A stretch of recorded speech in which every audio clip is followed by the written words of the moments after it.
বাস ট্রাকের পর বন্ধ লঞ্চ চলাচল, ট্রেনে বাড়তি চাপ। আজকের বৈঠকে সংকট সমাধানের আশা।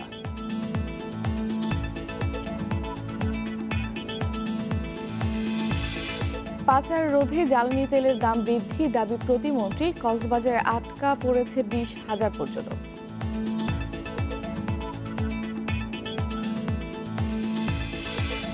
অভ্যুত্থান পাল্টা অভ্যুত্থানের 7ই নভেম্বর আজ। এদিনই সূচনা হয় দীর্ঘ সামরিক শাসনের, বলছেন বিশ্লেষক।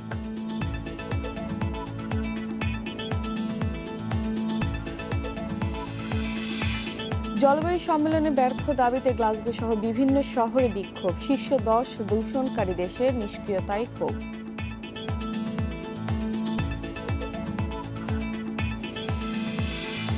এবং টি-20 বিশ্বকাপে বিকেলে লড়বে নিউজিল্যান্ড ও আফগানিস্তান। কিউইরা জিতলে বাদ পড়বে ভারত।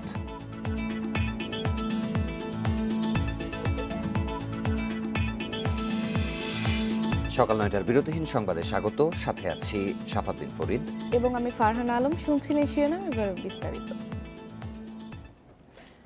ডিজেল ও কেরোসিনের দাম বাড়ানোর প্রতিবাদে সারা দেশে চলছে পরিবহন ধর্মঘট। আজ পরিবহন ধর্মঘটের তৃতীয় দিনেও রাজধানীর সড়কে সরকারি সংস্থা বিআরটিসি ছাড়া আর কোনো বাসের দেখা মেলেনি। তবে বিআরটিসির বাসগুলোয় অতিরিক্ত ভিড় থাকায় অনেকে হেঁটেই রওনা দিচ্ছেন নিজ গন্তব্যে। এদিকে অফিস ও শিক্ষা প্রতিষ্ঠান খোলা থাকায় দুর্ভোগে পড়েছেন সাধারণ মানুষ। বিভিন্ন বিকল্প যানবাহনে গন্তব্যে পৌঁছাতে গুনতে হচ্ছে বেশি ভাড়া।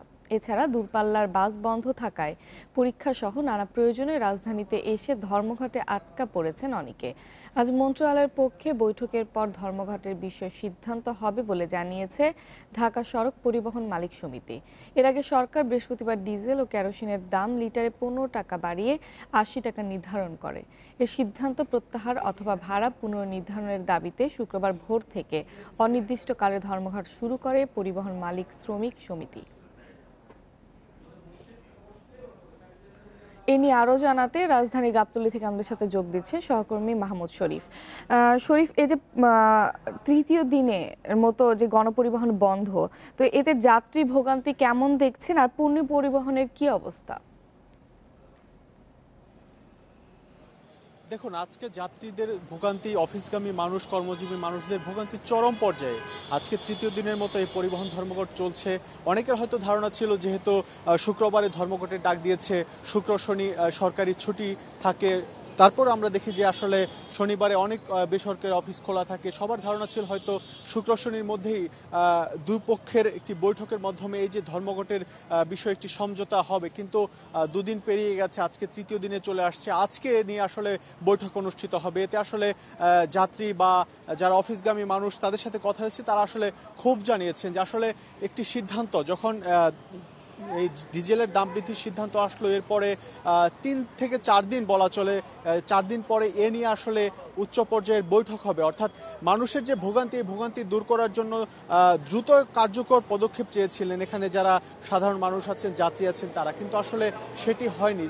সেটি আজকে ধর্মঘট 3 দিনে এসে পৌঁছে। আজকে আমরা দেখছি যে আজকে বেলা 11টার দিকে একটি বৈঠক অনুষ্ঠিত হবে বিআরটিএ কার্যালয়ে। সেখানে বিআরটিএ, সরকারের ঊর্ধ্বতন কর্তৃপক্ষ এবং পরিবহন সংশ্লিষ্ট তারা সবাই বসবেন এই বিষয় নিয়ে আসলে কথা বলতে।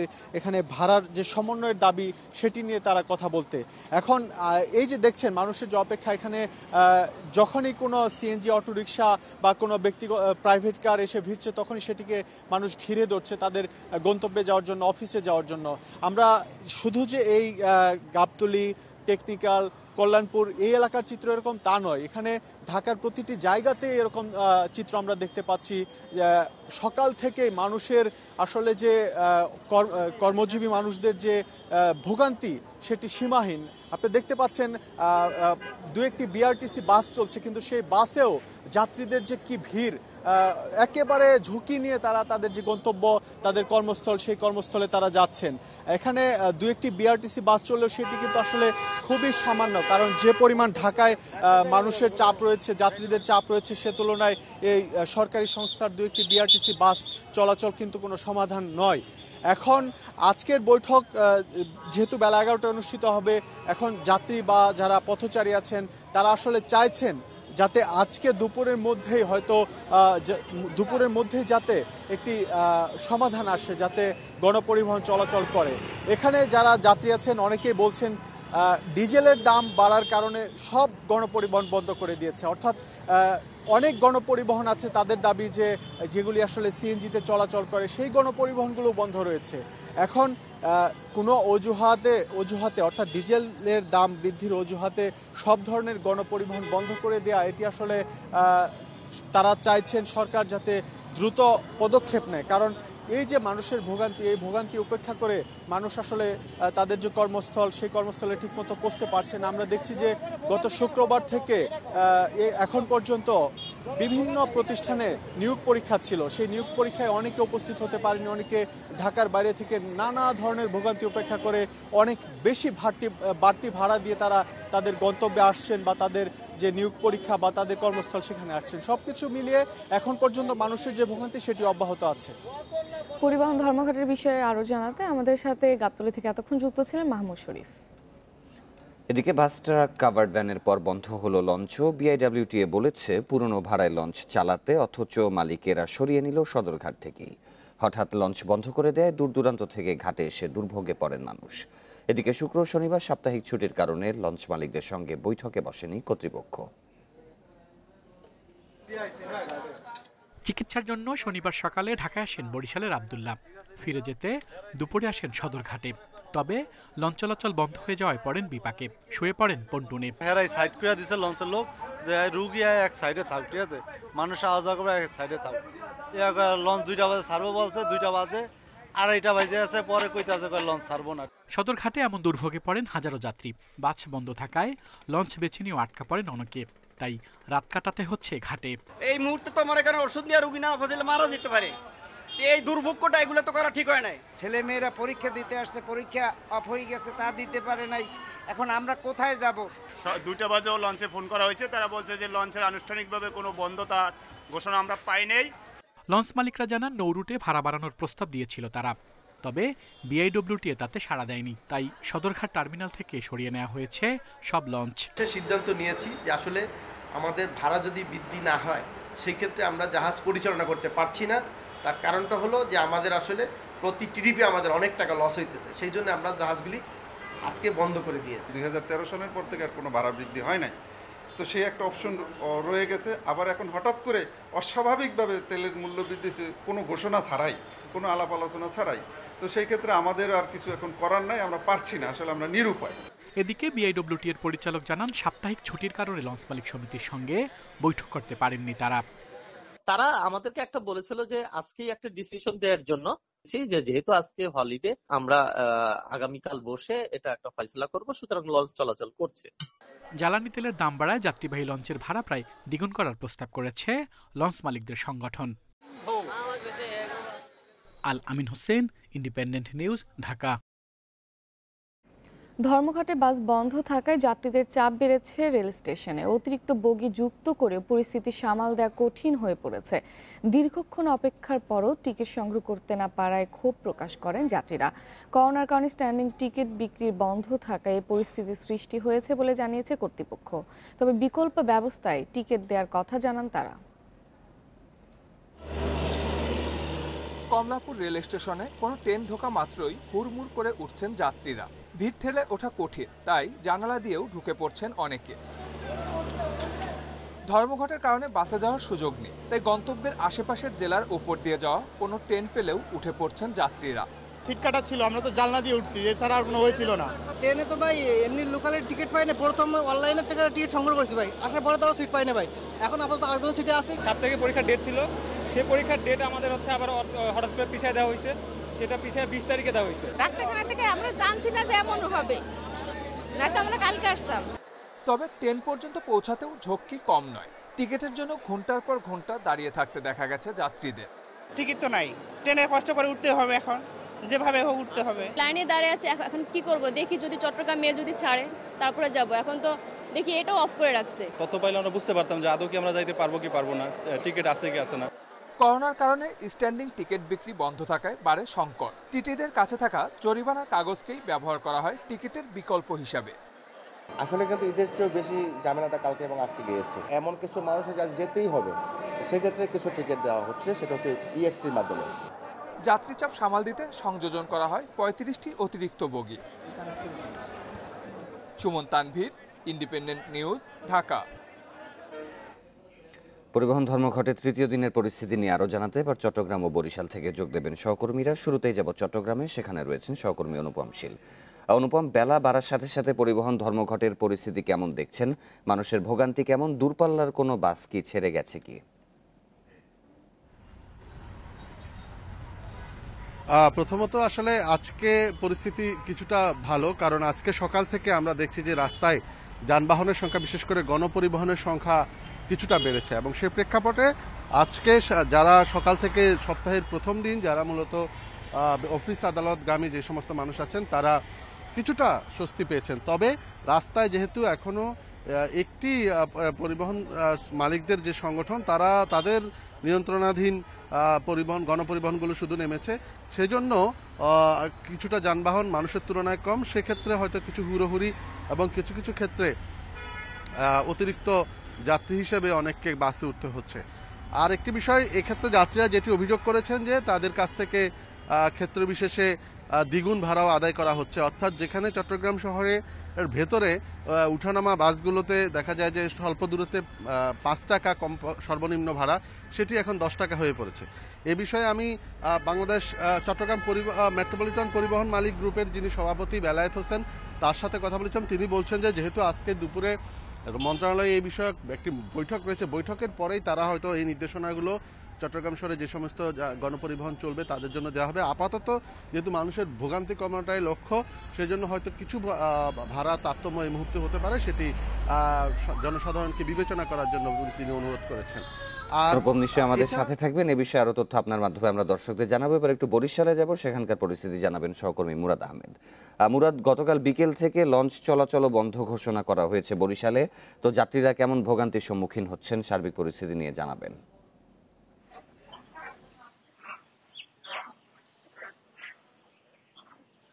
দেখুন, বরিশাল এখন আসলে অবরুদ্ধ। আমাদের রাস্তা যে পথটা ছিল সেটি তো বন্ধ হলো 3 দিন আগে, আর গতকাল বিকেল থেকে লঞ্চও বন্ধ হয়ে গেল। তো আমি আজকে সকাল থেকে লঞ্চ ঘাটে রয়েছি। আমি এখন বরিশাল কেন্দ্রীয় যে লঞ্চ টার্মিনাল আছে, আমি এখানটায় রয়েছি। আপনি একটু দেখুন যে স্ট্রাইক, অর্থাৎ লঞ্চ ধর্মঘট মালিকদের, তো মালিকদের ধর্মঘট থাকার কারণে কোনো মিছিল নেই, কোনো মিটিং নেই। শ্রমিকদের হলে তো তবু তারা দিতে হবে, দিয়ে দাও, কিছু মিছিল টিছিল বের করে। এখন কারো কোনো বালাই নেই, প্রত্যেকটি লঞ্চের সব দুয়ার বন্ধ। এখানে কর্মী যারা রয়েছে সবাই বাসায় রয়েছে, মালিক ফোন করলে সবাই আবার চলে আসবে এবং এই লঞ্চ চলাচল শুরু করবে যদি পরিস্থিতি সেরকম হয়। আর যেটি বলা হচ্ছে যে এখানে যাত্রী এমন কোণঠাসা হয়েছে যে আজ সকাল থেকে ঘুরলাম, 2 জন যাত্রী পেতে আবার খুব কষ্ট হয়েছে, অর্থাৎ যাত্রী আসেই নাই আজকে। তারাও বুঝে গেছে যে দাম বাড়বে, প্রস্তুতি নিয়েছে যে আগে যে দামে যাতায়াত করতো তার চেয়ে এখন অনেক বেশি দামে কিনতে হবে, তো বা টিকিট কিনতে হবে। এই প্রস্তুতি নিয়ে যাত্রীও অনেকটা চলে গেছে, কেউ যাত্রী আসে নাই, সবাই অপেক্ষায় রয়েছে টিভির পর্দায় কখন এই ধর্মঘট শেষ হয়েছে এটুকু জানার জন্য। সার্বিক যে অবস্থা সেটি হচ্ছে যে একেবারে শুনশান নীরবতা চলছে বরিশালে। দুর্ভোগ যার যার হৃদয়ে চলছে, সবাই যাত্রীরা সবাই তৈরি যে ভাড়া বাড়ছে এবং বাড়তি ভাড়া তাদেরকে গুনতে হবে। আর এদিকে লঞ্চে যারা রয়েছে তারাও অপেক্ষা আছে যে ঢাকা থেকে সিগন্যাল এলে তারা লঞ্চ ছাড়বে। এই অবস্থার মধ্যে বরিশালের নৌ পরিবহন সেক্টরটা রয়েছে। আর সড়ক পথ তো আগেই জানানো হয়েছে, সেখানে এখন টোটাল মহাসড়কটি 3 হুইলারের দখলে আছে, যার কাছ থেকে যত দাম নেওয়া যায় তাই হচ্ছে। হাসপাতালগুলোতে দেখলে একটু বোঝা যায় যে মানুষ কত কষ্ট আছে, অর্থাৎ সবকিছুই ঠিক আছে, শুধু যারা সাধারণ মানুষ তাদের কান্নাটা একটু বেড়ে গেছে। এইটা কান্নায় অভ্যস্ত মানুষ প্রস্তুতিও নিয়ে রেখেছে, আরো কাঁদতে হবে। এটি হচ্ছে যারা আজকে যাদের সাথে কথা হয়েছে তাদের কথা। তারা কিন্তু খুব ক্ষুব্ধ। বিআইডব্লিউটিএ ছুটির অজুহাতে, গতকালকে ছুটি ছিল, এই জন্য সভা করা যায়নি, কোনো সিদ্ধান্ত নেওয়া যায়নি, অত্যন্ত দুর্ভোগে ভুগতে হয়েছে মানুষকে। এটি কিন্তু প্রত্যেকটি সেক্টরে এটি এখন আলোচনার বিষয় হয়ে দাঁড়িয়েছে যে বৈঠকের মাধ্যমে এই সমস্যার দ্রুতই সমাধান হবে। আপনাকে ধন্যবাদ আমাদের সাথে যোগ দেওয়ার জন্য। দেখছেন সকাল 9টার বিরতিহীন সংবাদ। এরপর আরো যা থাকছে,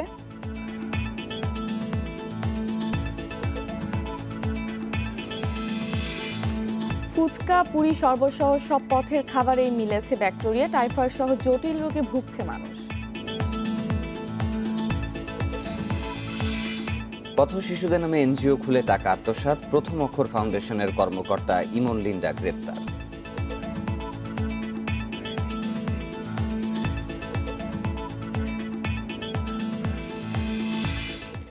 পাচাররোধে দেশে ডিজেল কেরোসিনের দাম সমন্বয় করা হয়েছে বলে জানিয়েছেন বিদ্যুৎ ও জ্বালানি প্রতিমন্ত্রী নসরুল হামিদ। এছাড়াও তেলের দাম বাড়ার সুযোগ, জনগণকে জিম্মি করে পরিবহন ভাড়া বাড়ানোর দাবি অযৌক্তিক বলেও মন্তব্য করেন তিনি। বিশ্ববাজারে আবার দাম কমলে কমানো হবে দেশেও। ডিজেল কেরোসিনের দাম বৃদ্ধি নিয়ে শনিবার সাংবাদিকদের সঙ্গে মত বিনিময় সভায় অনলাইনে যুক্ত হন বিদ্যুৎ, জ্বালানি ও খনিজ সম্পদ প্রতিমন্ত্রী নসরুল হামিদ। এ সময় তিনি জানান, বিশ্ববাজারের দাম বৃদ্ধির কারণে দেশে জ্বালানি তেলের দাম সমন্বয় করা হয়েছে। এছাড়া প্রতিবেশী দেশে তেলের দাম বেশি হওয়ায় পাচার ঠেকাতে এই সিদ্ধান্ত। বাধ্য হয়েছে কারণে সারা পৃথিবীতে দাম বেড়ে গেছে। নট অনলি দ্যাট, পার্শ্ববর্তী দেশের দাম প্রায় ডাবল হয়ে গেছে। এটা মাথায় রাখতে হবে, কারণ আমাদের যে এখন আরেকটা বড় জিনিস হলো, এটা তো বিশেষ একটা সম্ভাবনা যে তেল আমাদের এখান থেকে চলে যাওয়ার সম্ভাবনা থাকে, বিশেষ করে স্মাগল হয়ে। হঠাৎ দাম বাড়ানোর প্রশ্নের জবাবে প্রতিমন্ত্রী বলেন, তেল মজুত করে রাখার আশঙ্কা থেকেই দাম বাড়ানোর বিষয়টি আগে জানানো হয়নি। এছাড়া তেলের দাম বৃদ্ধির সুযোগে জনগণকে জিম্মি করে পরিবহন ভাড়া বাড়ানোর যে দাবি তোলা হয়েছে তা অযৌক্তিক বলেও মন্তব্য করেন তিনি। পরিবহন মালিক সমিতি আছেন, তাদেরকে অ্যাকচুয়ালি বিষয়টা উপলব্ধি করা দরকার। তারা সবাইকে জিম্মি করে তারা এই জায়গাটাকে অ্যাডভান্টেজ নেওয়া উচিত না, আমি মনে করি। বিশ্ববাজারে আবার দাম কমলে দেশেও জ্বালানি তেলের দাম কমানো হবে বলেও জানান বিদ্যুৎ ও জ্বালানি প্রতিমন্ত্রী। Shamim Ahmed, independent News, Dhaka. পরিবহন ধর্মঘটের কারণে পর্যটন শহর কক্সবাজারে আটকে পড়েছেন অন্তত 20,000 পর্যটক। ভোগান্তি পোহাতে হচ্ছে পর্যটক সহ সাধারণ যাত্রীদেরও। তবে জরুরি বিবেচনায় চট্টগ্রাম পর্যন্ত বিনা খরচে পৌঁছে দেওয়ার কথা জানিয়েছে জেলা পুলিশ। জ্বালানি তেলের দাম বৃদ্ধির প্রতিবাদে সারা দেশে ধর্মঘট পালন করছে পরিবহন মালিক শ্রমিকদের সংগঠন। এমন কর্মসূচিতে যারা এসেছেন সমুদ্র সৈকতে, এখন বিপাকে পড়েছেন তারা। একটা ফিক্সড টাইমের জন্য এসেছি, সেই টাইমে আমরা যদি পৌঁছাতে না পারি, আমাদের ওয়ার্ক প্লেস থাকবে, আমাদের নিজস্ব সাংসারিক কাজ আছে, তো সেখানে সবকিছু নিয়েই সমস্যা হবে। আসছি 2 দিনের জন্য, এখন যদি আরো কয়েকদিন এরকম বন্ধ থাকে তাহলে আমরা বাসায় পৌঁছাবো কিভাবে? নিজস্ব পরিবহনে কেউ কেউ যেতে পারলেও আটকা পড়েছেন অনেকে। তাদের অসুবিধার কথা ভেবে অনেক হোটেল মোটেলে ছাড় দিচ্ছেন মালিকরা। এছাড়া আটকা পড়াদের মধ্যে জরুরি প্রয়োজন হলে তা বিবেচনার কথা জানিয়েছে স্থানীয় প্রশাসন। আমাদের কাছে এখন পর্যন্ত কোনো অভিযোগ আসেনি। যদি আসে, তারা যে ধরনের সাহায্য আছে আমরা সেই ধরনের সহযোগিতাই করবো আশা করি। যেমন হোটেলে থাকা নিয়ে যদি কোনো সমস্যা হয় বা যাওয়ার জন্য আমরা আমাদের সাধ্যমতো চেষ্টা করব। এমন পরিস্থিতিতে আটকে পড়া পর্যটকদের চট্টগ্রাম পর্যন্ত পৌঁছে দেওয়ার ঘোষণা দিয়েছে জেলা পুলিশ। এজন্য তাদের পুলিশ লাইনে যোগাযোগের কথা বলা হয়েছে। বাংলাদেশ পুলিশের তরফ থেকে আমরা এই উদ্যোগ গ্রহণ করেছি এবং বাংলাদেশ পুলিশ সবসময় মানুষের পাশে ছিল তাদের প্রয়োজনে। এর ধারাবাহিকতায় আমাদের এই উদ্যোগ। এই মুহূর্তে আটকে পড়েছেন অন্তত 20,000 পর্যটক। এদের মধ্যে আর্থিক ও কর্মস্থলে সংকট তৈরির আশঙ্কা করছেন অনেকে। Independent news desk. আজ ঐতিহাসিক 7ই নভেম্বর 1975 সালের এই দিন জাসদের সহায়তায় অভ্যুত্থান ঘটায় সৈনিকরা। এর মধ্য দিয়ে বন্দিদশা থেকে মুক্ত হয়ে ক্ষমতা শীর্ষে ওঠেন জিয়াউর রহমান। বিশ্লেষকেরা বলছেন, এর মধ্য দিয়ে দীর্ঘ 15 বছরের সামরিক শাসনের ঘেরাটোপে পড়ে দেশ, যার দায় জাসদ এড়াতে পারে না। 15 আগস্ট জাতির পিতাকে হত্যার পর বঙ্গবন্ধুর রক্তের উপর দিয়ে রাষ্ট্র ক্ষমতায় বসে খন্দকার মোশতাক। তার সরকার স্থায়ী হয় 3.5 মাস। এরপর 3রা নভেম্বর খালেদ মোশাররফের নেতৃত্বে ঘটে অভ্যুত্থান। বঙ্গবন্ধুর খুনিরা জাতিকে নেতৃত্ব শূন্য করতে কারাগারে হত্যা করে জাতীয় 4 নেতাকে। পদত্যাগ করেন মোশতাক। গৃহবন্দী হন তখনকার সেনাপ্রধান জিয়াউর রহমান। এর 4 দিনের মাথায় জাসদের সমর্থনে পাল্টা অভ্যুত্থান ঘটায় বিপ্লবী সৈনিক সংস্থা। নেতৃত্বে ছিলেন কর্নেল তাহের। এর এক পর্যায়ে মুক্ত হন জিয়া। 15ই আগস্টের পরে সিভিল মিলিটারি সম্পর্কটার যে ভারসাম্য, সেটা মিলিটারির দিকে ঝুঁকে গেছে। 7ই নভেম্বরে অভ্যুত্থানের মধ্য দিয়ে পুরো নিয়ন্ত্রণটা চলে যায় সামরিক বাহিনীর হাতে, এবং এর মাধ্যমে জিয়াউর রহমান সবচেয়ে বেশি ক্ষমতাধর ব্যক্তি হিসাবে রাজনীতির মাঠে আবির্ভূত হন। এটা অফিসার হত্যা, সৈনিক হত্যা বা মুক্তিযোদ্ধা হত্যা দিবস না। সামরিক অফিসারদের ক্ষমতা কামড়াকামড়ির এবং উচ্ছৃঙ্খলতার বিরুদ্ধে কর্নেল তাহেরের নেতৃত্বে সুশৃঙ্খল সৈনিকদের অভ্যুত্থান। বিশ্লেষকদের মতে স্বাধীনতা পরবর্তীকালের রাজনীতিতে ৭ই নভেম্বরের প্রভাব সুদূর প্রসারী। এর মধ্য দিয়েই পরের ১৫ বছর সামরিক শাসনের অন্ধকারে ডুবে যায় দেশ। সামরিক বাহিনীর যে উত্থান হলো এবং দীর্ঘদিন যে তাদের প্রভাবে থাকলে বাংলাদেশ, এটা ৭ই নভেম্বর না হলে হয়তো হতো না। সেই দায়িত্ব তাহের এবং জাসদ অ্যাভয়েড করতে পারে না। কর্নেল তাহের এবং জাসদ আমরা সিপাহী বিদ্রোহের পরবর্তী ঘটনা নিয়ন্ত্রণ করতে ব্যর্থ হই। সেই ব্যর্থতার সুযোগে জেনারেল জিয়াউর রহমান দেশটা আবার দখল করে নেয়। 10 দিনের ভিতরেই কর্নেল তাহেরকে গ্রেপ্তার করে, আমাদের গ্রেপ্তার করে এবং আমাদেরকে কর্নেল তাহেরকে ফাঁসি দিয়ে হত্যা করে। দেশের সেই ক্রান্তিকালে অভ্যুত্থান পাল্টা অভ্যুত্থানের মধ্য দিয়ে যারাই সুবিধাভোগী হোক না কেন, সে সময় জাতি হারিয়েছে তার পরীক্ষিত যোদ্ধাদের। Izazur Rahman, Independent News, Dhaka. Fuchka, puri, noodles, শরবত সহ শতভাগ পথের খাবারে 4 ধরনের ব্যাকটেরিয়া ও অণুজীবের উপস্থিতি পেয়েছে কৃষি গবেষণা কাউন্সিল। বিশেষজ্ঞরা বলছেন, অস্বাস্থ্যকর পরিবেশ ও দূষিত পানিতে তৈরি এসব খাবার খেয়ে টাইফয়েড, আলসার সহ দীর্ঘমেয়াদী রোগে ভুগছে মানুষ। মৌসুমী ও ভাসমান খাবার ব্যবসায়ীদের জন্য নীতিমালা করার পরামর্শ তাদের। সারা দেশেই রাস্তায় বিক্রি হয় নানা মুখরোচক খাবার। সস্তা ও সহজে পাওয়ায় খুবই জনপ্রিয় এগুলো। এসব খাবার কতটা স্বাস্থ্যকর বা নিরাপদ তা নিয়ে গবেষণা করেছে কৃষি গবেষণা কাউন্সিলের পুষ্টি বিভাগ। রাজধানীর 15 জায়গা থেকে 13 রকম খাবার সংগ্রহ করে সংস্থাটি। এসব নমুনার 100 ভাগের মধ্যেই 4 ধরনের ব্যাকটেরিয়া ও পরজীবীর উপস্থিতি পেয়েছেন গবেষকরা। ঢাকা শহরে প্রায় 140 প্রকারের, কম বেশি 140 প্রকারের স্ট্রিট ফুড বেচা বিক্রি হয়। যে সমস্ত জায়গায় এই সমস্ত স্ট্রিট ফুডগুলো ব্যাপকভাবে বিক্রি করা হয়, আমরা এখান থেকে নমুনা সংগ্রহে পরীক্ষা করে যে চিত্র পেয়েছি সেটা অনেকটা ভীতির বিষয় বলা যায়। কারণ আমরা দেখেছি যে প্রায় শতভাগ খাবারই সেখানে কন্টামিনেটেড, অর্থাৎ অনিরাপদ। প্রতিটি নমুনায় আমরা 1000 থেকে প্রায় 1 কোটি পর্যন্ত ইকোলাই থাকতে পারে। চিকিৎসকরা বলছেন, মানবদেহে এসব অণুজীবীর উপস্থিতি দীর্ঘমেয়াদী অসুস্থতার কারণ হতে পারে। লিপিড অ্যাবনর্মালিটি বলেন, সুগার অ্যাবনর্মালিটি বলেন, স্থূলতা হলে তো জানেনি যে অনেক সমস্যা হতে পারে। এগুলো দীর্ঘমেয়াদী প্রভাব হয়। যে খাবারের মধ্যে জীবাণুটা আছে সেটাকে গ্রহণ করলে কিন্তু এই রোগটা হয়। টাইফয়েড হলে আপনার ইমিডিয়েটলি জ্বর হলো, জ্বর সেরে যাওয়ার পরে কিন্তু টাইফয়েডের কিন্তু অনেক দীর্ঘমেয়াদী কিছু কিছু প্রতিক্রিয়া আছে। তো আমাদের একজন মানুষ ক্যারিয়ার হয়ে যেতে পারে। ক্যারিয়ার হলে কিন্তু সে সারা জীবন এই জীবাণু ছড়াতেই থাকবে। গবেষণায় ভেলপুরি, চটপটি, ঝালমুড়ি ও আখের রসে ভয়াবহ মাত্রার অণুজীব মিলেছে। গবেষকরা বলছেন, অপরিষ্কার ও দূষিত পানি ব্যবহার এর অন্যতম কারণ।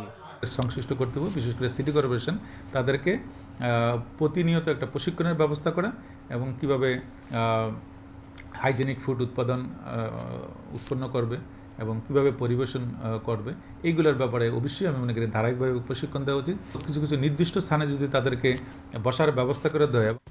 এসব খাবারে নিরাপদ পানির ব্যবহার নিশ্চিত করার পরামর্শ সংশ্লিষ্টদের। Buddhadeb Kundu, independent News, Dhaka. সাভারের আশুলিয়ার একটি বাসা থেকে স্বামী, স্ত্রী ও তাদের সন্তানের মরদেহ উদ্ধার করেছে পুলিশ। শনিবার রাত 10টার দিকে জামগড়ার বটতলা এলাকায় তাদের ভাড়া বাসার একটি কক্ষ থেকে মরদেহগুলো উদ্ধার করা হয়। পুলিশের ধারণা, স্ত্রী ও শিশু সন্তানকে শ্বাসরোধে হত্যার পর আত্মহত্যা করেছেন স্বামী। এই ঘটনায় এখনো মামলা হয়নি, আটক করা হয়নি কাউকে। আশুলিয়ার জামগড়া এলাকার মানসুরা ভিলা নামের বাড়িতে ভাড়া থাকতেন সবুর আলী ও রোজিনা আক্তার দম্পতি। সারাদিন ভাড়াটিয়া সবুর ও রোজিনার কোনো সাড়া শব্দ না পেয়ে একটু অবাকে ছিল বাড়িওয়ালা ও প্রতিবেশীরা। তখন সবুর আলী ও রোজিনা আক্তারের খোঁজ নিতে গিয়ে জানালা দিয়ে ঘরের ভেতরে চোখ পড়ে প্রতিবেশীদের। দেখতে পায় স্বামী সবুরের ঝুলন্ত মরদেহ। পরে পুলিশকে খবর দিলে শনিবার রাত 10টার দিকে দরজা ভেঙে স্বামী সবুর আলীর ঝুলন্ত মরদেহ উদ্ধারের কাজ শুরু করে তারা।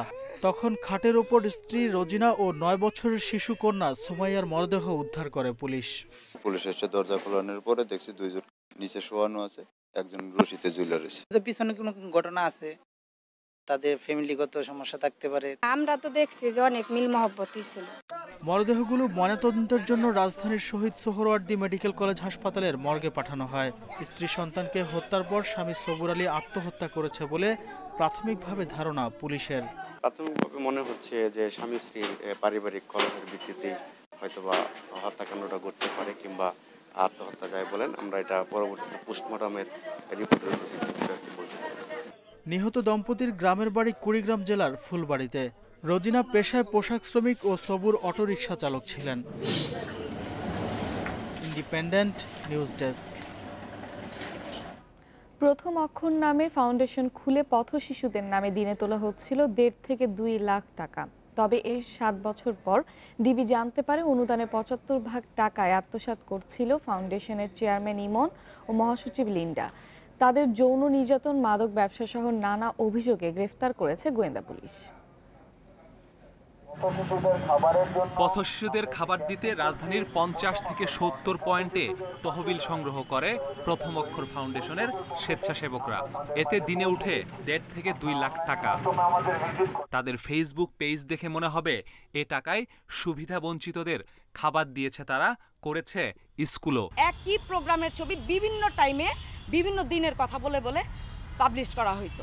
তবে সম্প্রতি যৌন নির্যাতন, মাদক ব্যবসা, প্রতারণা সহ নানা অভিযোগে খিলগাঁওয়ের কার্যালয়ে অভিযান চালিয়ে ইয়াবা ফেন্সিডিল সহ ফাউন্ডেশনের চেয়ারম্যান ইমন চৌধুরী ও মহাসচিব লিন্ডাকে গ্রেপ্তার করেছে গোয়েন্দা পুলিশ। জব্দ করা হয়েছে অনুদানের টাকা, নথিসহ নানা সরঞ্জাম।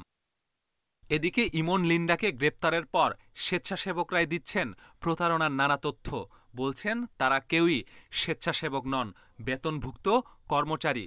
তাদের 75% টাকা যায় চেয়ারম্যান ও মহাসচিবের পকেটে, আর সহায়তা কর্মসূচি করা হয় প্রচার ও দাতা আকৃষ্টে। ওরা ইয়াবার বিজনেস করে, ফার্স্ট আমার চোখে এটা ধরা পড়লো।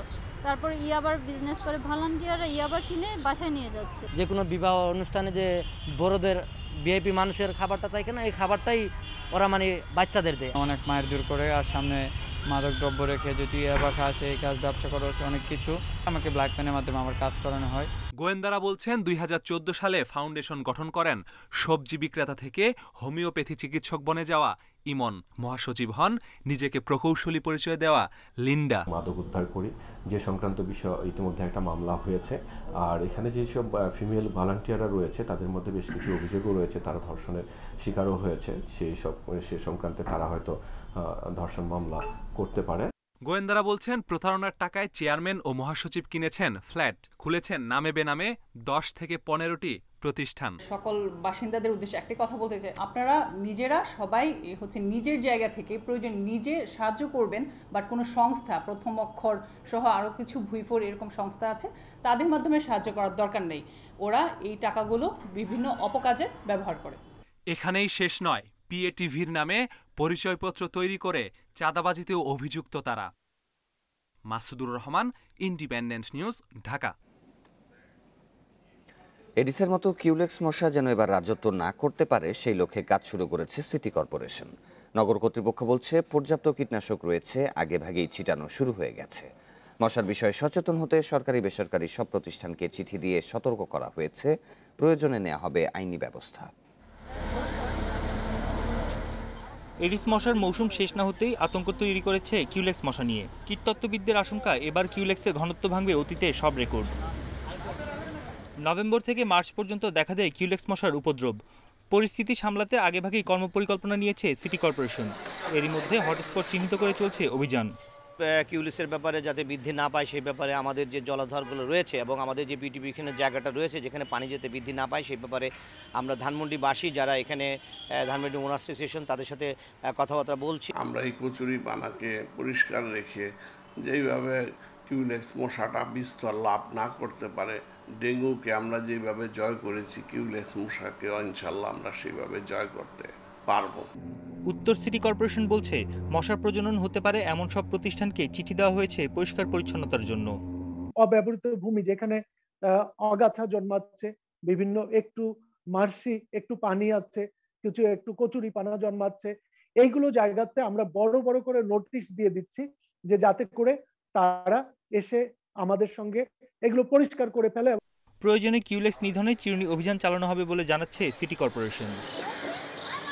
বন Ibne Kamal, Independent News, Dhaka. Tech giant ও বহুজাতিক কোনো কোম্পানি বাংলাদেশের অফিস বা নিবন্ধন না থাকলেও তাদের লেনদেন 5 থেকে 30% পর্যন্ত আয়কর নেওয়া হচ্ছে। তাই বৈশ্বিক কর্পোরেট কর চুক্তি নিয়ে এখনই ভাবছে না জাতীয় রাজস্ব বোর্ড এনবিআর। কর্মকর্তারা বলছেন এই চুক্তিতে যুক্ত হওয়া বা না হওয়ার সিদ্ধান্ত সরকারের, তবে কর সঠিকভাবে আদায় করা হচ্ছে কিনা তা খতিয়ে দেখার পরামর্শ দিয়েছে বিশ্লেষকেরা। ব্রিটিশ ভার্জিনিয়া আইল্যান্ড, পানামা সহ বিশ্বের অনেক দেশই কম কর্পোরেট কর হারের কারণে পরিচিত ট্যাক্স হ্যাভেন হিসেবে। কর ফাঁকি দিতে অনেক বহুজাতিক কোম্পানি ট্যাক্স হ্যাভেনে মুনাফা স্থানান্তর করেন। এতে ব্যাপক ক্ষতির মুখে বাংলাদেশের মতো উন্নয়নশীল দেশগুলো। এই অবস্থায় ন্যূনতম বৈশ্বিক কর্পোরেট কর 15% করতে সম্প্রতি ইতালির রোমে একটি চুক্তি অনুমোদন করেছেন বিশ্ব নেতারা, যাতে সম্মতি দিয়েছে 136টি দেশ। তবে এ বিষয়ে চিন্তিত নয় বাংলাদেশ। এনবিআর কর্মকর্তারা জানিয়েছেন, বাংলাদেশে যেসব কোম্পানির অফিস আছে তারা এখানকার ভ্যাট ও আয়কর আইন মেনেই ব্যবসা করছে, আর যেসব কোম্পানির অফিস নেই অর্থাৎ অনিবাসী কোম্পানিও কর দিচ্ছে। কর্মকর্তারা জানান, বাংলাদেশে অফিস না থাকা কোম্পানিগুলোর ভ্যাট নিবন্ধন বাধ্যতামূলক করে আইন সংশোধন করা হয়েছে। এরই মধ্যে ফেসবুক, গুগল, অ্যামাজন সহ অনেক কোম্পানি নিবন্ধন নিয়েছে। তবে আয়কর নিবন্ধন বাধ্যতামূলক করা না হলেও কর আদায়ে সমস্যা হচ্ছে না।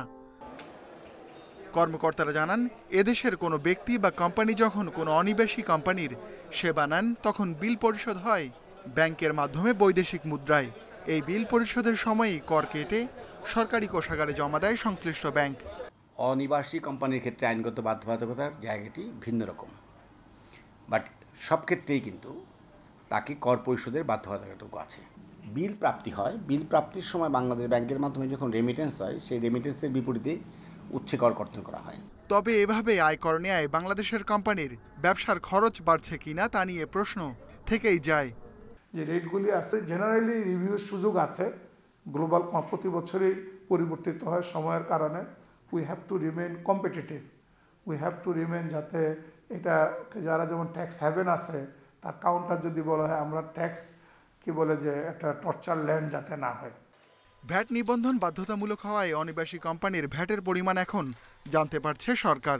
তবে ঠিক কী পরিমাণ আয়কর আদায় হচ্ছে তার হিসাব নেই এনবিআরের কাছে। Ruhul Amin, independent News, Dhaka. একসময় জুম চাষ থেকে মুখ ফিরিয়ে নিলেও খাগড়াছড়িতে আবারও তা বাড়ছে। বাম্পার ফলনে উৎসব মুখর পরিবেশে ফসল ঘরে তুলছেন চাষিরা। ধান ছাড়াও আবাদ হয়েছে বিভিন্ন সবজির। বাজারে সব ফসলের ভালো দাম পেয়ে খুশি চাষিরা। তবে জুম চাষ বাড়াতে সার বীজের পাশাপাশি সরকারি সহায়তা চেয়েছেন তারা। খাগড়াছড়ির বিভিন্ন এলাকায় পাহাড়ের চূড়ায় সোনালী ফসলের ঝিলিক। এখন ফসল সংগ্রহে ব্যস্ত সময় পার করছেন চাষিরা।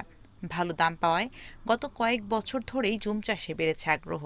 এবারও বাম্পার ফলনে হাসি ফুটেছে কৃষাণীর মুখে। এই বছর আমি এক কানি জুম লাগাইছে, ধান লাগাইছে, তারপরে এই আমার ধান এই বছর খুব হুলু টুলু খুব সুন্দর হয়েছে।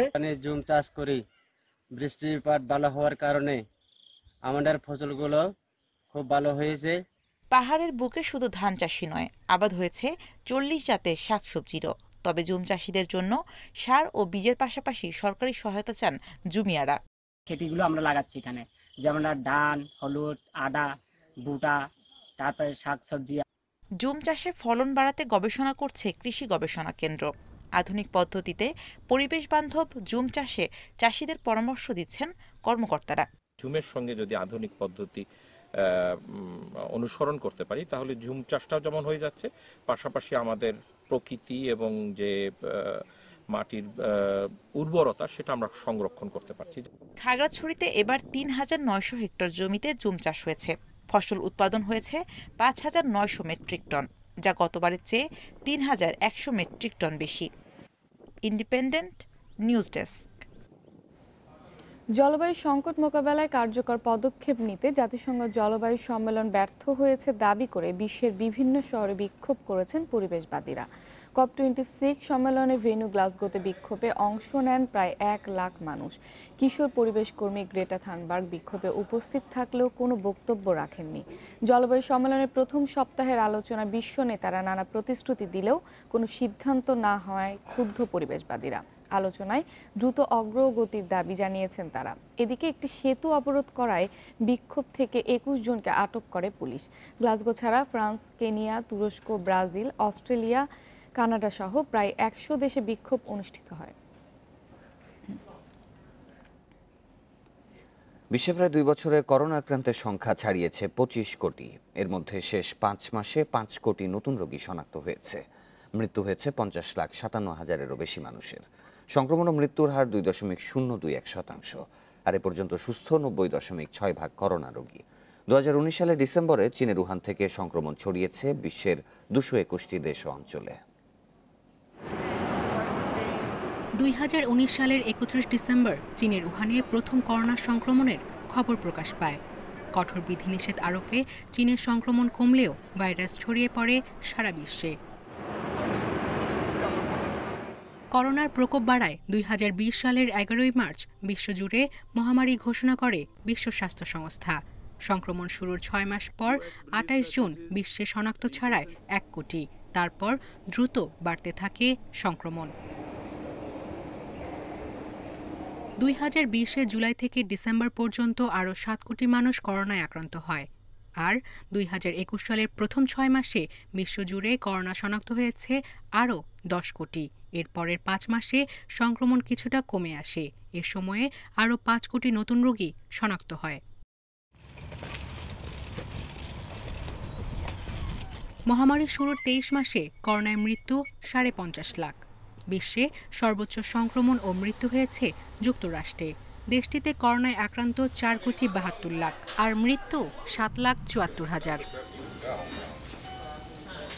সংক্রমণে দ্বিতীয় অবস্থানে ভারত। করোনায় আক্রান্ত 3.43 লাখের বেশি, মারা গেছে 4,60,000। আর সংক্রমণ সংখ্যায় তৃতীয় ও মৃত্যুতে দ্বিতীয় অবস্থানে আছে ব্রাজিল। দেশটিতে আক্রান্তের সংখ্যা 2.18 লাখের বেশি। সায়রা খান, ইন্ডিপেন্ডেন্ট নিউজ। এক বুক আশা নিয়ে সোহাইলকে তুলে দিয়েছিলেন এক মার্কিন সেনার হাতে। আফগানিস্তান থেকে মিরাজ, সুরাইয়া ও 4 সন্তান পৌঁছে গেছে যুক্তরাষ্ট্রে। কিন্তু 3 মাস পরও হদিস মেলেনি ছোট্ট শিশু সোহাইলের। তালেবানরা কাবুল দখলের পর নিরাপদ আশ্রয়ের খোঁজে দেশ ছাড়ে পরিবারটি। মির্জা আলী আহমাদি এবং সুরাইয়া দম্পতির 2 মাসের ছেলে সোহাইল আহমাদি তাকে সহ 5 সন্তানকে নিয়ে ছাড়তে চেয়েছিলেন আফগানিস্তান। তালেবানরা কাবুল দখল করার পর তারা ভিড় করেছিলেন বিমানবন্দরে। নিরুপায় হয়ে ছোট্ট সোহাইলকে কাঁটাতারের বেড়ার উপর দিয়ে তুলে দিয়েছিলেন এক মার্কিন সেনার হাতে। বিশ্বাস ছিল সব ঝামেলা পার করে ঠিকই ফিরে পাবেন ছেলেকে। কিন্তু 3 মাস পরও সোহাইলের খোঁজ পায়নি পরিবার। মিরাজ ও সুরাইয়া আশ্রয় নিয়েছেন যুক্তরাষ্ট্রের টেক্সাসে শরণার্থী ক্যাম্পে। সোহাইল ছাড়া অন্য 4 সন্তান প্রথমে কাতার এবং পরে জার্মানি হয়ে তাদের কাছে পৌঁছেছে, কিন্তু সোহাইলের হদিস এখনও কেউ দিতে পারেনি। 2 মাসের সোহাইলকে খুঁজতে চেষ্টা চালাচ্ছে মার্কিন প্রতিরক্ষা মন্ত্রণালয়, স্বরাষ্ট্র মন্ত্রণালয় এবং পররাষ্ট্র মন্ত্রণালয়। Mushrifa Nushat, Independent News. আজ নিউজিল্যান্ড আফগানিস্তানের লড়াই ভারতের ভাগ্য জড়িয়ে আছে বলেই ম্যাচটির গুরুত্ব আলাদা। নিউজিল্যান্ড জিতলে আফগানদের সঙ্গে বিশ্বকাপ থেকে বিদায় নেবে ভারতও। আবুধাবিতে খেলা শুরু বিকেল 4টায়। অন্যদিকে আরেক ম্যাচে রাত 8টায় পাকিস্তান লড়বে স্কটল্যান্ডের বিপক্ষে। নিউজিল্যান্ড আফগানিস্তান ম্যাচ খুব একটা রোমাঞ্চ ছড়ানোর কথা নয় ক্রিকেট বিশ্বে। এবার দৃশ্যপট একেবারে ভিন্ন। পাকিস্তান নিউজিল্যান্ডের কাছে ভারত হারার পর থেকে এই ম্যাচ পেয়েছে আলাদা গুরুত্ব, আলাদা মাত্রা। এই ম্যাচের উপর যে ভাগ্য ঝুলে আছে ভারতের। বিশ্বের সবচেয়ে প্রভাবশালী দল টি-20 বিশ্বকাপের সাবেক চ্যাম্পিয়নরা তাকিয়ে থাকবে আফগানদের দিকে। নিউজিল্যান্ডের হার মানেই যে তাদের সেমির দুয়ার খুলে যাওয়া। ভারতের ছিটকে যাওয়া মানে বিশ্বকাপের আগ্রহ, আকর্ষণ অনেকটা কমে যাওয়া। যদিও এবার তাদের টিকে থাকা নির্ভর করছে না তাদের উপর, তাকিয়ে থাকতে হচ্ছে আফগানিস্তানের দিকে। অন্যদিকে নিউজিল্যান্ড এমন ম্যাচে সতর্ক থাকছে আফগান স্পিন অ্যাটাক নিয়ে। কাগজে কলমে এখনও সেমির আশা টিকে আছে আফগানিস্তানের। সেই স্বপ্নও তো সত্যি করতে চাইবে জয় দিয়ে। এই দুই দল কখনোই টি-20তে মুখোমুখি হয়নি। দিনের ম্যাচে আবুধাবিতে স্পিনাররা সহযোগিতা পাবে, সেই বার্তা স্বস্তি দিচ্ছে আফগানদের। তবে বড় ম্যাচ জিততে দরকার ব্যাটসম্যানদের ব্যাটে রান। অন্যদিকে নাবি রাশিদদের নিয়ে ভাবতে হচ্ছে নিউজিল্যান্ডকে। ওদের ভালো কিছু স্পিনার আছে, উইকেট সহায়ক হলে বিপদ হতে পারে। আশা করি আমরা ভালোভাবে সেই চ্যালেঞ্জ নিতে পারবো। আমাদের লড়াকু মনোভাব আছে।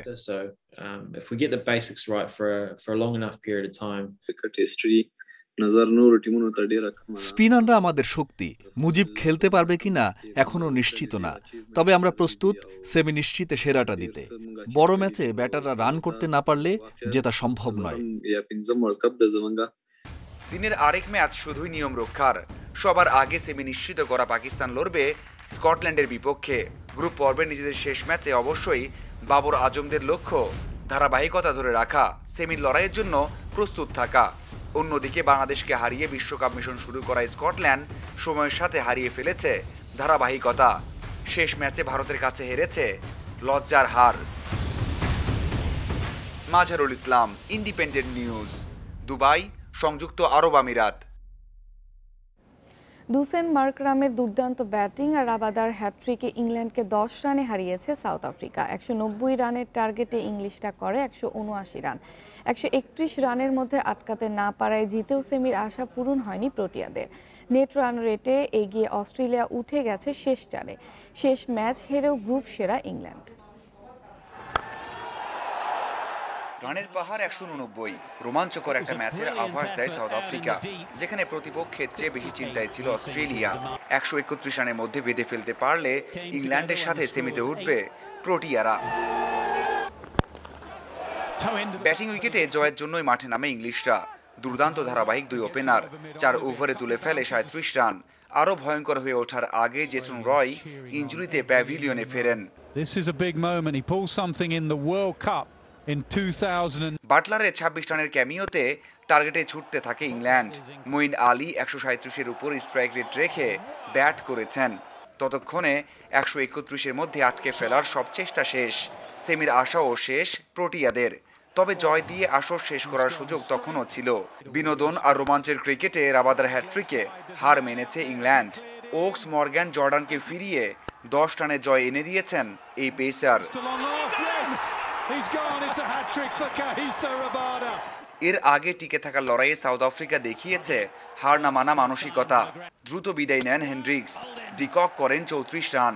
এরপর শুরু ডুসান ও মার্করাম তাণ্ডব। স্পিন অথবা পেস, ভালো অথবা খারাপ, কোনো বলকেই সমীহ করেননি দুই ব্যাটসম্যান। বাঁচা মরার ম্যাচে আউট হওয়ার ভয় না করে 4 ছক্কায় মন দিয়েছেন এ দুজন। ডুসান অল্পের জন্য সেঞ্চুরি দেখা না পেলেও 6 ছক্কায় করেছেন 90 রান। মার্করাম আরও বিধ্বংসী, 25 বলে করেন 52। তাদের 103 রানের জুটিতে স্কোরবোর্ডে 189। বাংলাদেশ, শ্রীলঙ্কা, উইন্ডিজ আগেই বিদায় নিয়েছিল। সাউথ আফ্রিকা ছিটকে পড়ায় গ্রুপ এ থেকে সেমি নিশ্চিত করেছে ইংল্যান্ড ও অস্ট্রেলিয়া। মাঝারুল ইসলাম, ইন্ডিপেন্ডেন্ট নিউজ, দুবাই, সংযুক্ত আরব আমিরাত। টি-20 বিশ্বকাপের গ্রুপ 1-এর সেমিফাইনালে অস্ট্রেলিয়া ওয়েস্ট ইন্ডিজকে 8 উইকেটে হারিয়ে অজিরা জায়গা করে নিয়েছে শেষ 4-এ। আবুধাবিতে 158 রানের টার্গেট 22 বল আগেই টপকে নেট রান রেট বাড়িয়ে রাখে ফিঞ্চের দল। গেইল ব্রাভোর বিদায়ী ম্যাচ হয়ে থাকলো আক্ষেপের, যদিও শেষ বেলায় নিজের মতো করেই উদযাপন করেছেন গেইল। টি-20-র মেগা স্টার এন্টারটেইনার গেইল ব্রাভোর শেষ বেলায় অজিতের গার্ড অফ অনার। ওদের বিদায়ে কেমন এক শূন্যতা বিশ্বকাপ থেকে আন্তর্জাতিক ক্রিকেটে। সবসময় হাস্যরসে মাতিয়ে রাখেন গেইল। এ ম্যাচেও আবেগের চেয়ে উৎসবই তার কাছে এগিয়ে। হারের কাছে দাঁড়িয়ে মার্শকে আউট করে তার উদযাপনই বলে দেয় ক্রিকেট কতটা সুন্দর ওদের কাছে। আবার ব্যাটিংয়ে ইউনিভার্স বস যখন ফিরলেন তখনও কি এক অবস্থা। চোখে সানগ্লাস, বসের মতোই ইতি টেনে দিলেন বিশ্বমঞ্চে। গ্যালারি ডাগ আউটে তখন ভিন্ন আবহ। তুলনায় ব্রাভোর বিদায় কিছুটা আবেগ মিশেছিল। আউট হয়ে ফিরে সতীর্থদের শুভেচ্ছা ভালোবাসায় সিক্ত ডিজে। দুই মহাতারকার বিদায় অবশ্য সুখকর হয়নি ওয়ার্নার মার্শের তাণ্ডবে। 158 রানের টার্গেট অস্ট্রেলিয়া টপকেছে 22 বল আগে। দ্বিতীয় উইকেটে ১২৪ রানের জুটি কাজটা সহজ করে দেয়। দুজনই তুলেছেন 50। শেষ দিকে মার্শ ফিরলেও ৫৬ বলে ৮৯ করে অপরাজিত ছিলেন ওয়ার্নার। এর আগে টস হেরে ব্যাটিংয়ে নামা ওয়েস্ট ইন্ডিজ নিয়মিত উইকেট হারিয়েছে। গেইল ব্রাভোর মতো পুরান চেইজও হতাশ করেছেন। লুইসের ২৯, অধিনায়ক পোলার্ডের ৪৪ আর শেষ দিকে রাসেলের ১৮ রানের ক্যামিওতে লড়াইয়ের পুঁজি পেয়েছিল উইন্ডিজ। ৪ উইকেট শিকারে হ্যাজেলউড অজিদের সেরা। ফেরদৌস ইসলাম, ইন্ডিপেন্ডেন্ট নিউজ। অস্ট্রেলিয়ার কাছে উইন্ডিজের হারে লাভ হয়েছে বাংলাদেশে। ২০২২ টি-20 বিশ্বকাপে সরাসরি সুপার 12-এ খেলবে টাইগাররা।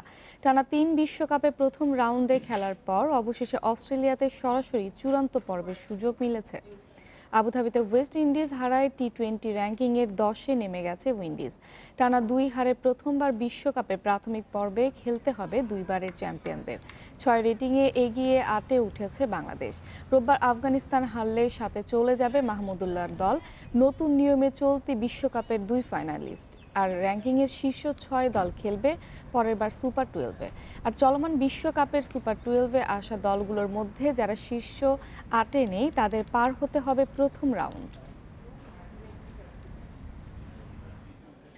টি-20 বিশ্বকাপে ভরাডুবির পর নড়ে চড়ে বসেছে বিসিবি। তারই অংশ হিসেবে খালেদ মাহমুদ সুজনকে জাতীয় দলের টিম ডিরেক্টর পদে নিয়োগ দিয়েছে ক্রিকেট বোর্ড। টাইগার ম্যানেজমেন্টে এটাই সুজনের প্রথম দায়িত্ব নয়। এর আগে টেকনিক্যাল ডিরেক্টর হিসেবে সীমিত সময়ের জন্য কাজ করেছেন তিনি। এবার বড় পরিসরে কোচ ও অধিনায়কের সঙ্গে দলীয় ব্যবস্থাপনার অংশ হিসেবে থাকবেন সুজন। আসন্ন পাকিস্তান সিরিজ থেকেই নতুন দায়িত্বে যোগ দেওয়ার কথা রয়েছে তার। নভেম্বর-ডিসেম্বরের 3টি টি-20 ও 2 টেস্টের সিরিজ খেলবে বাংলাদেশ দল। 12 নভেম্বর থেকে শুরু হবে প্রস্তুতি। এর আগে স্কোয়াডের সম্ভাব্য সদস্যদের নিয়ে অনুশীলনে নামার কথা রয়েছে সুজনের। লা লিগায় রায়ো ভায়ানাকোকে 2-1 গোলে হারিয়ে পয়েন্ট তালিকার শীর্ষে উঠল রিয়াল মাদ্রিদ। লিগ 1-এ নেইমার এমবাপ্পে নৈপুণ্যে বর্দোয়ার বিপক্ষে জয় পেয়েছে পিএসজি। সান্তিয়াগো বার্নাব্যুতে ম্যাচের বেশিরভাগ সময় বল দখলে ছিল রিয়ালের। 14 মিনিটে জোরালো শটে দলকে এগিয়ে নেন টনি ক্রুস। প্রথমার্ধে ব্যবধান দ্বিগুণ করে বেনজেমা। এদিকে মেসিবিহীন ম্যাচে বর্দোয়াকে 3-2 গোলে হারিয়েছে পিএসজি। 26 মিনিটে দলকে এগিয়ে দেন নেইমার। 43 মিনিটে এমবাপ্পের পাস থেকে জোড়া পূর্ণ করেন ব্রাজিলিয়ান তারকা। বিরতির পর ব্যবধান 3-0 করেন এমবাপ্পে। তবে 5 মিনিট পরই ব্যবধান কমায় স্বাগতিকরা। ইনজুরি টাইমে স্কোর লাইন 3-2 করেন নিয়াং। অন্যদিকে সেরিয়াতে ফিরেনেস্তিকাকে 1-0 গোলে পরাজিত করেছে ইভেন্টাস।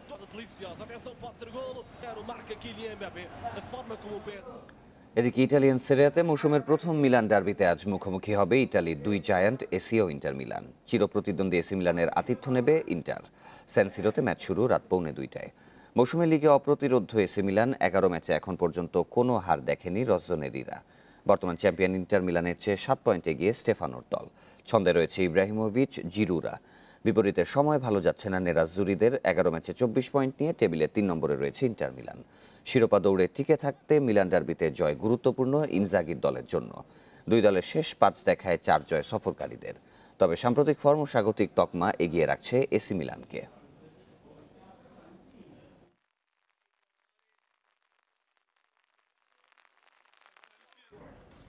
দেশে সম্ভব হয়নি। শ্রীলঙ্কায় গিয়ে প্রথমবার পূর্ণাঙ্গ অনুশীলন করেছে জাতীয় ফুটবল দল। সোমবার সিশেলসের বিপক্ষে জয় দিয়ে 4 জাতি টুর্নামেন্ট শুরু করতে চান সুমন ইয়াসিনরা। এদিকে 1 বছরের জন্য সাইফ স্পোর্টিংয়ের কোচের দায়িত্ব নিয়েছেন জাতীয় দলের সাবেক আর্জেন্টাইন কোচ আন্দ্রেস ক্রুসিয়ানি। দেশের প্রস্তুতি ছিল ছন্নছাড়া। শ্রীলঙ্কায় পূর্ণতা পেল। একসাথে 23 ফুটবলারকে নিয়ে হয়েছে অনুশীলন। সিশেলস ম্যাচের আগে প্রস্তুতির সুযোগ কেবল 2 দিন। প্রথমবার পুরো দলকে পরখ করার সুযোগ পেলেন অন্তর্বর্তী হেড কোচ মারিও লেমোস। র্যাঙ্কিংয়ে পিছিয়ে শ্রীলঙ্কা, সিশেলস এই 2 দলকে হারানো সহজ হতে পারে। তবে মালদ্বীপ যে কঠিন প্রতিপক্ষ সেটা এত দ্রুত ভুলে যাওয়ার কথা নয় জামালদের। অল্প কয়েকদিনের প্রস্তুতি আর বারবার কোচ বদলে চ্যালেঞ্জ আরও বেড়েছে। আপাতত সোমবারের প্রতিপক্ষ সিশেলসের বিপক্ষে জয় দিয়ে শুরুর লক্ষ্য ফুটবলারদের। ওভারঅল সব কিছু মিলে আমরা পজিটিভলি নিচ্ছি যে আমরা হয়তো সেশনসের সাথে ইনশাল্লাহ জয় দিয়ে শুরু করব। 7 জন 23 থেকে উজবেকিস্তান থেকে আমরা দলের সাথে এখন যোগ দিচ্ছি। আজকে নতুন কোচের আন্ডারে আমরা 7 জনের ট্রেনিং করছি। সো আমরা এখন চাচ্ছি যতটুকু সম্ভব তা মানিয়ে নিতে দলের সাথে।